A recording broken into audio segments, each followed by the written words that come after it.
नमस्कार, आप देख रहे हैं स्पेशल रिपोर्ट और आपके साथ में विजेंद्र सोलंकी। गाजा जो लगभग बर्बाद हो चुका है, फिलिस्तीन पर लगभग इजराइल का कब्जा हो चुका है। क्या अभी भी गाजा और फिलिस्तीन को बचाया जा सकता है? क्या वाकई में खाड़ी देश या कहें कि दुनिया के ये 57 मुस्लिम देश, जिसे ऑर्गेनाइजेशन ऑफ इस्लामिक कॉरपोरेशन यानी कि इस्लामिक सहयोग संगठन कहते हैं, क्या वो गाजा और फिलिस्तीन को बचा सकते हैं? क्या गाजा को बचाने के लिए एक साथ आकर इजराइल और अमेरिका के खिलाफ जंग के मैदान में उतर सकते हैं? क्या वाकई में गाजा को बचाने के लिए मुस्लिम देश जिहाद छेड़ सकते हैं? पाकिस्तान की संसद में गाजा को बचाने का प्रस्ताव पास किया गया। सभी मुस्लिम राष्ट्रों को एक होकर इजराइल का विरोध करने का ऐलान किया गया। साथ ही अलग अलग मुस्लिम संगठनों ने जिहाद का ऐलान किया है। वहीं कहा जा रहा है कि 80 लाख यहूदी आबादी है और दुनिया में इससे ज्यादा तो मुस्लिम मौलवी है। तो क्या मुस्लिम देश खुद को जानबूझकर यहूदियों के आगे कमजोर समझ रहे हैं और पाकिस्तान का परमाणु देश होने की वजह से मुस्लिम राष्ट्रों को एक कर पाए? सवाल यह भी कि पाकिस्तान अपने अंकल अमेरिका के खिलाफ क्यों जाना चाहता है? कहीं ऐसा तो नहीं कि चाचा चीन पाकिस्तान को अमेरिका के खिलाफ भड़का रहा है, या फिर पाकिस्तान अब अपने फंडिंग वाले कटोरे को लेकर मुस्लिम राष्ट्रों की तरफ जा रहा है? इसमें गाजा को टूल की तरह इस्तेमाल किया जा रहा है। आज बात इसी मुद्दे पर कि सेव गाजा के लिए क्या मुस्लिम देश एक होकर जिहाद को तैयार हो?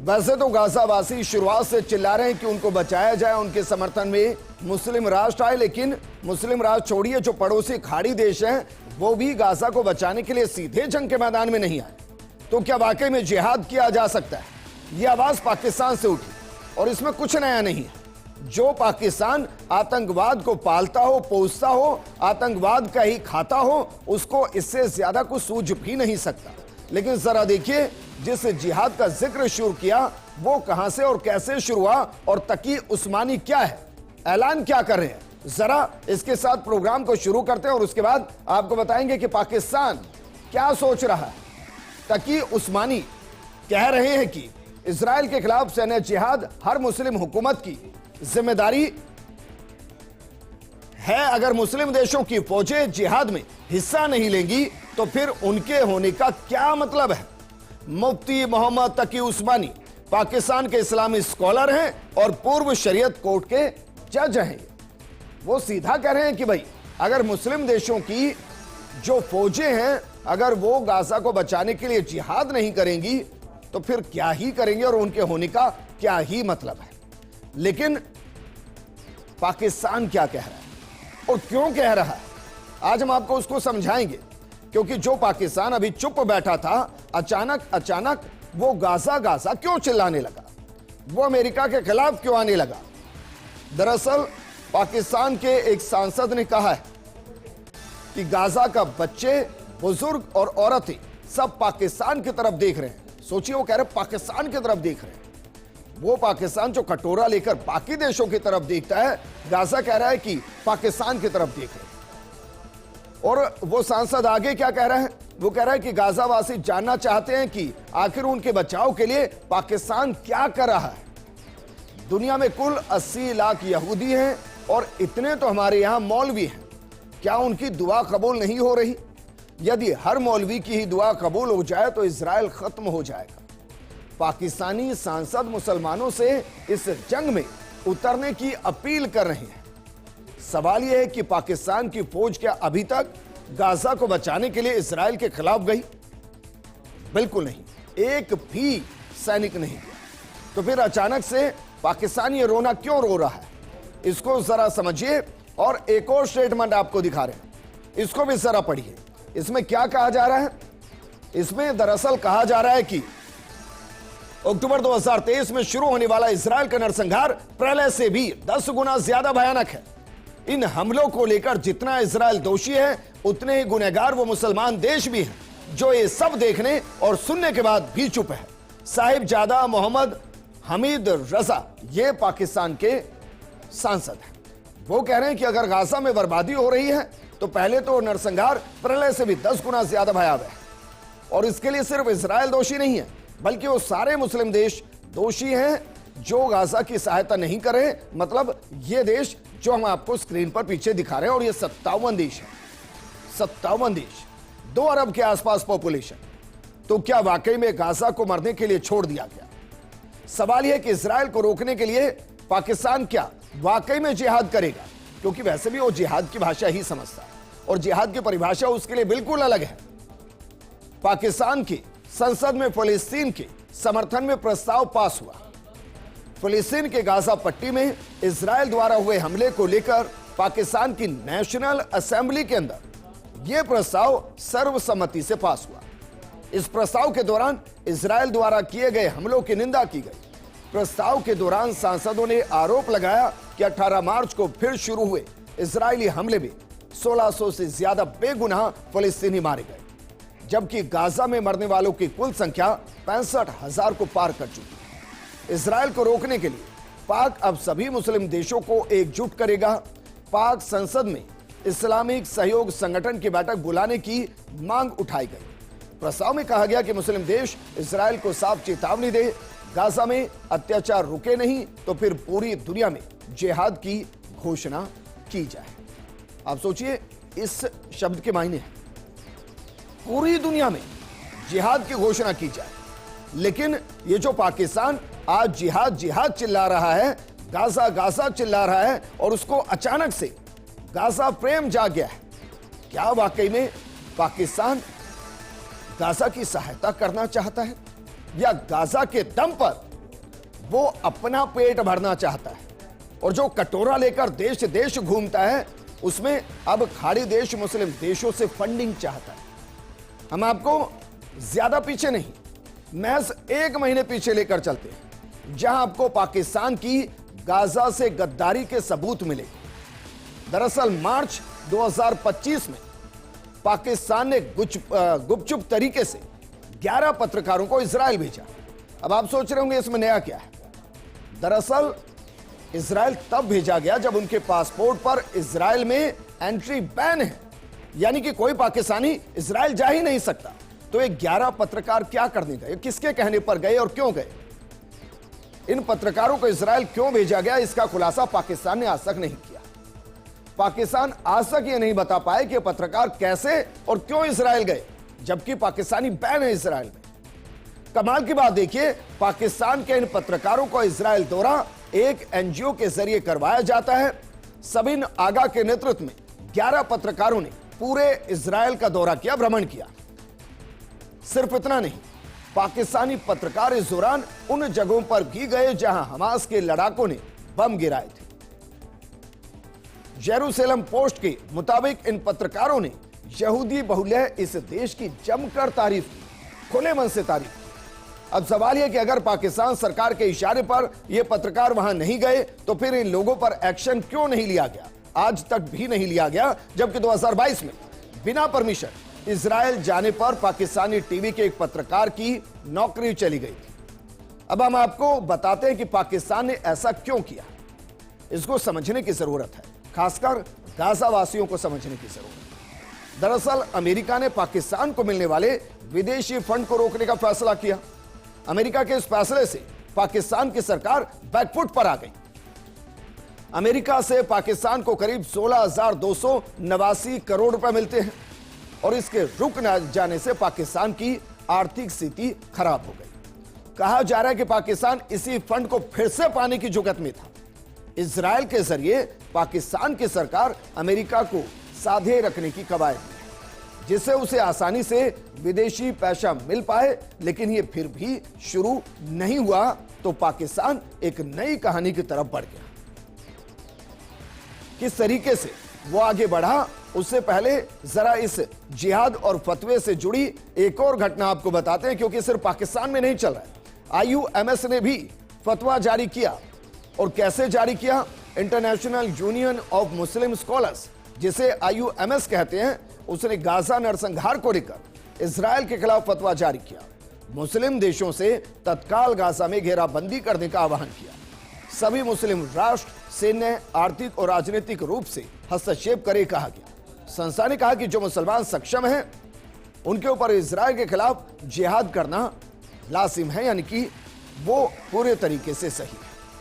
तो क्या वाकई में जो पाकिस्तान कर रहा है उसका मकसद गाजा को सेव करना है या गाजा के जरिए पाकिस्तान को सेव करना है? मतलब ही पाकिस्तान का जो मनी गेम है जिसमें वो गाजा को टूल की तरह इस्तेमाल कर रहा है, इसको भी समझने की जरूरत है। तो जरा इसको भी एक बार समझिए, क्योंकि अमेरिका ने ईरान को परमाणु हथियार न बनाने की धमकी दी है और वो लगातार इसको मॉनिटरिंग कर रहा है। इसके पीछे ट्रंप ने साफ तौर पर कहा कि ईरान का परमाणु हथियार संपन्न होना यह दुनिया भर के लिए खतरा है। क्यों खतरा है? क्योंकि ईरान ही हमास, हिजबुल्लाह और हूती को पैसे और हथियार दोनों मुहैया कराता है और ये तीनों ही आतंकी संगठन अमेरिका के निशाने पर है और इनको वैश्विक स्तर पर आतंकी संगठन घोषित किया गया है। दूसरी तरफ गाजा की तबाही में हमास की हठधर्मिता भी एक बड़ा कारण है। लेकिन खाड़ी देश लगातार अमेरिका की धमकी से आगे मौन क्यों रहते हैं? वो कुछ करते क्यों नहीं? दरअसल मुस्लिम आबादी बेशक 2 अरब है, बेशक 57 देश मुस्लिम बाहुल्य है, जिनकी तस्वीर हम पीछे आपको दिखा रहे हैं। यह भी सच है कि दुनिया की अर्थव्यवस्था में खाड़ी की भागीदारी महत्वपूर्ण है। बावजूद इसके क्यों कोई फिलिस्तीन को बचाने के लिए सीधे सामने नहीं आ रहा? कारण है पाकिस्तान को छोड़कर किसी मुस्लिम देश के पास परमाणु हथियार नहीं है। यानी कि जो आप OIC देख रहे हैं, ऑर्गेनाइजेशन ऑफ इस्लामिक कॉरपोरेशन, इनमें से कोई देश ऐसा नहीं है जिसके पास परमाणु हथियार हो। सिर्फ एक पाकिस्तान को छोड़ दिया जाए। ईरान लगातार परमाणु हथियार बनाने की कोशिश में लगा हुआ है, लेकिन वो अभी तक सफल नहीं हो पा रहा। अमेरिका की नजर उस पर लगातार बनी रहती है। लेकिन दूसरी तरफ पाकिस्तान, इसके पास परमाणु हथियार तो है, लेकिन खाने को दाने नहीं। ऐसे में अमेरिका ने जैसे ही उसकी आर्थिक मदद करना बंद किया, पहले उसने इजराइल में जाकर अपने अंकल अमेरिका को मनाने की कोशिश की। जब पाकिस्तान के अंकल अमेरिका नहीं माने तो फिर पाकिस्तान अपने चाचा चीन के साथ चलने की ठान बैठा। वैसे भी वर्तमान में वैश्विक पटल पर चीन और अमेरिका आमने सामने है। ऐसे में इजराइल के साथ अमेरिका सीधा खड़ा है और वो सीधा खड़ा भी रहेगा। उसके पीछे की वजह है कि अमेरिका की राजनीति में यहूदियों का एक बड़ा रोल है और वहां की सरकार किसी भी सूरत में यहूदियों को नाराज नहीं कर सकती। लेकिन दूसरी तरफ पाकिस्तान, जिससे अमेरिका नाराज हुआ, अब पाकिस्तान अपना कटोरा उठाकर खाड़ी की तरफ चल दिया है। वो शायद खाड़ी को अघोषित ऑफर दे रहा है कि हम गाजा में आपके साथ आएंगे, हमारे पास परमाणु हथियार है, आपके पास अकूत धन है, आप हमें अरबों डॉलर की सहायता दीजिए, यानी कि जो अमेरिका सहायता करता है वो आप हमें कीजिए, हम आपको परमाणु सुरक्षा देंगे। यानी पाकिस्तान जैसे धोखेबाज देश को जानने वाले कहते हैं कि पाकिस्तान ऐसा मुस्लिम राष्ट्रों को एक करने के लिए नहीं कर रहा है और ना ही पाकिस्तान को गाजा में मरने वाले मुसलमानों से कोई लेना देना है।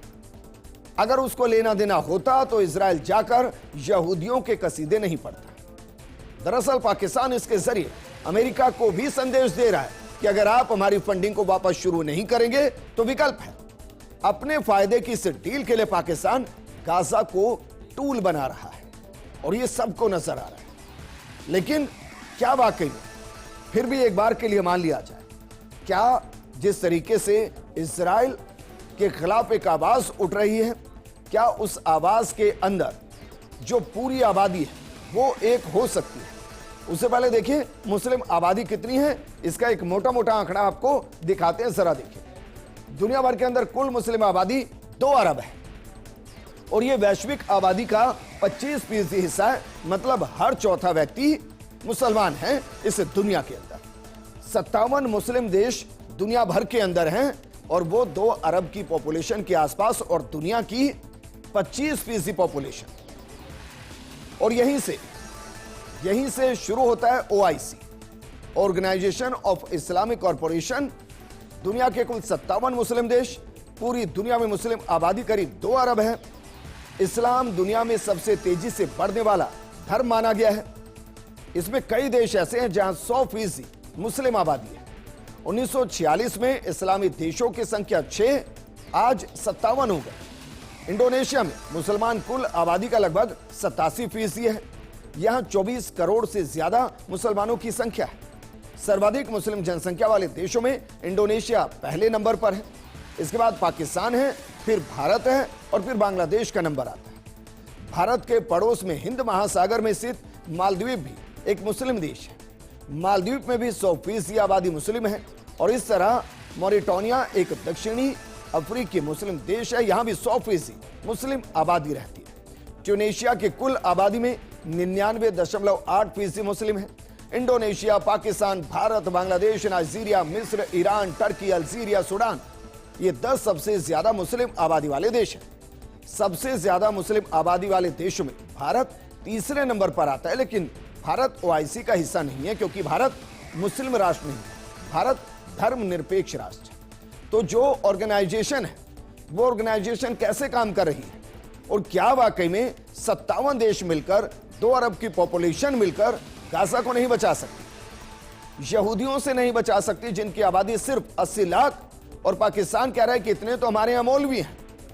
तो जरा ओआईसी को समझिए कि ओआईसी क्या है और कैसे काम करता है। ओआईसी, इसमें 30 संस्थापक सदस्य हैं। इसकी स्थापना 25 सितंबर 1969 को की गई। कुल इसमें 57 देश इस वक्त हैं। 1972 में पहला चार्टर अपनाया गया और संयुक्त राष्ट्र के बाद विश्व का यह दूसरा सबसे बड़ा संगठन है। उसके बावजूद गाजा को बचाया नहीं जा रहा है और इससे सम्मिलित जो देश हैं वो सिर्फ जबानी खर्च कर रहे हैं। वो कह रहे हैं कि इजराइल गलत कर रहा है, वो कह रहे हैं कि अमेरिका गलत कर रहा है, लेकिन वो गाजा को समर्थन नहीं कर रहे हैं। कमाल की बात यह भी है कि बाकायदा इनमें से ज्यादातर देश अमेरिका के साथ ट्रेड कर रहे हैं। इससे भी इंटरेस्टिंग ये है कि इनके जरिए गाजा जो खत्म हो रहा है, वहां के शरणार्थियों को भी ये देश अपने वहां लेने को तैयार नहीं है, लेकिन गाजा को बचाने के लिए जिहाद करने की बात ये देश कर रहे हैं। लेकिन जो ओआईसी है, इस पर ट्रंप के खिलाफ कई बयान है, सिर्फ बयान है। ओआईसी गाजा पर ट्रंप के कब्जे के खिलाफ है। ओआईसी गाजा पर अरब लीग के प्रस्ताव के साथ है। इस्लामिक सहयोग संगठन ने मिस्र के प्रस्तावित गाजा पुनर्निर्माण योजना को मंजूरी दी। मिस्र के इस प्रस्ताव में गाजा पट्टी का पुनर्निर्माण फिलिस्तीनी प्राधिकरण के प्रशासन के तहत करने का प्रस्ताव है। इसके लिए अंतर्राष्ट्रीय समुदाय से समर्थन लेने की कोशिश की जा रही है। लेकिन कमाल की बात यह कि इन सबके बीच में इजराइल लगातार हमले कर रहा है, हर दिन हमले कर रहा है। गाजा बर्बाद हो रहा है, फिलिस्तीन बर्बाद हो रहा है, लेकिन कोई सीधा आकर नहीं रोक रहा है। ओआईसी सिर्फ तब एक्टिव होगा जब ट्रंप ये कह देंगे कि इस जंग को रोका जाए, और ये जंग तब रुकेगी जब इजराइल के बंधक जो हमास ने बनाकर रखे हैं वो वापस आएंगे। हमास ऐसा इसलिए नहीं कर रहा है क्योंकि इजराइल सीज फायर का उल्लंघन कर चुका है। तो क्या वाकई में मुमकिन है कि बिना ट्रंप के ओआईसी गाजा को दोबारा से बनाए? क्योंकि ट्रंप का अपना ही प्लान गाजा में चल रहा है और अमेरिका से टकराने की स्थिति में अभी भी ओआईसी देश नहीं, क्योंकि कोई परमाणु संपन्न नहीं पाकिस्तान को छोड़कर, और शायद पाकिस्तान इसी मौके का फायदा उठाना चाहता है। लेकिन गाजा पर हमला रोकने के लिए इजराइल ने एक बार फिर से शर्त रखी। ये शर्त क्या है इसको भी जरा समझिए, क्योंकि पाकिस्तान जो कह रहा है उसके कहने से जंग नहीं रुकनी है। उसके कहने से उसके कटोरे के अंदर कुछ खाड़ी देश कुछ डाल दे, बस वो इतना ही सोच रहा है। बहरहाल इजराइल और हमास के बीच एक बार फिर से सीज फायर की संभावना बनी है। इजराइल ने 45 दिनों के युद्ध विराम की पेशकश की है, लेकिन शर्त भी रखी है। खुद हमास ने बताया कि मिस्र के मध्यस्थों ने इजराइल के प्रस्ताव पर सहमति जताई है, बशर्ते हमास गाजा में सभी बंधक बनाए गए लोगों को रिहा कर दे। उसके बदले में इजराइल गाजा के अंदर खाना और सहायता जाने देगा। इजराइल ने यह भी मांग की है कि गाजा में जंग को खत्म करने के लिए हमास हथियार छोड़ दे। इजराइल गाजा में लगातार भीषण हमले कर रहा है। इजराइल ने साफ कहा है कि हमले तब तक नहीं रुकेंगे जब तक कि वो अपने लक्ष्यों को पूरा नहीं कर लेता। अब इसमें 3 तरीके के लक्ष्य इजराइल के हैं। जो सबसे छोटा लक्ष्य है वो है अपने इजरायली बंधकों को रिहा कराना। जो इससे बड़ा लक्ष्य है वो है हमास का खात्मा करना। जो इससे भी बड़ा लक्ष्य है वो है ग्रेटर इजराइल का निर्माण करना, जिसमें पूरा का पूरा फिलिस्तीन, इसके अलावा मिस्र का हिस्सा, जॉर्डन का हिस्सा, तुर्की और लेबनान का हिस्सा, इस पर भी कब्जा करना, और एक हिस्सा सीरिया का, जिस पर कब्जा इजराइल पहले ही कर चुका है। तो क्या वाकई में अगर ये सब खत्म हो गया तो क्या इजराइल जंग को रोक देगा या पूरे फिलिस्तीन को इजराइल में तब्दील कर देगा? लेकिन इन सबसे इतर इजराइल में भी गाजा युद्ध खत्म करने की मांग उठ रही है, और क्या उसी दबाव में सीज फायर करने को नेतन्याहू तैयार हुए हैं? दरअसल मोसाद खुफिया एजेंसी के 250 से ज्यादा पूर्व अधिकारियों ने सरकार से गाजा पट्टी में युद्ध को खत्म करने की अपील की है। इजराइल के सरकारी स्वामित्व वाले कान टीवी न्यूज के मुताबिक पूर्व अधिकारियों ने सरकार को पत्र लिखकर यह मांग की है कि नेतन्याहू ने गाजा जंग पर जिस तरीके से फैसले लिए वो गलत है। सैनिकों को नौकरी से हटा दिया गया है। ऐसे 1000 सैनिकों को अपनी नौकरी से हाथ धोना पड़ा। इन सैनिकों ने कहा था कि यह जंग अब राजनीतिक मकसद पूरा कर रही है, यानी कि जो इजरायलियों को बचाने के लिए जंग शुरू हुई थी वो अपने इरादों से भटक चुकी है। लेकिन इजराइल फिर भी कह रहा है कि हमास अगर हथियार छोड़ दे, अगर उनके बंधकों को वापस ले आए तो वो सीज फायर को तैयार, लेकिन हमास इसके लिए तैयार नहीं। इजराइल की शर्तों को हमास ने फिर से खारिज कर दिया। हमास ने कहा कि आंदोलन के लिए सरेंडर विकल्प नहीं है, हम लोगों की इच्छा को तोड़ने को स्वीकार नहीं करेंगे, हमास सरेंडर नहीं करेगा, हम हार नहीं मानेंगे, इजराइल के खिलाफ सभी तरह के दबाव के तरीके अपनाएंगे। लेकिन इन सबके बीच में गाजा के अंदर स्थिति लगातार बिगड़ रही है। गाजा के हालातों पर संयुक्त राष्ट्र ने चेतावनी जाहिर की। गाजा का मानवीय संकट नियंत्रण से बाहर हो चुका है। कई दिनों से क्षेत्र में कोई सहायता नहीं पहुंच रही। यहां स्थितियां तेजी से बिगड़ रही है।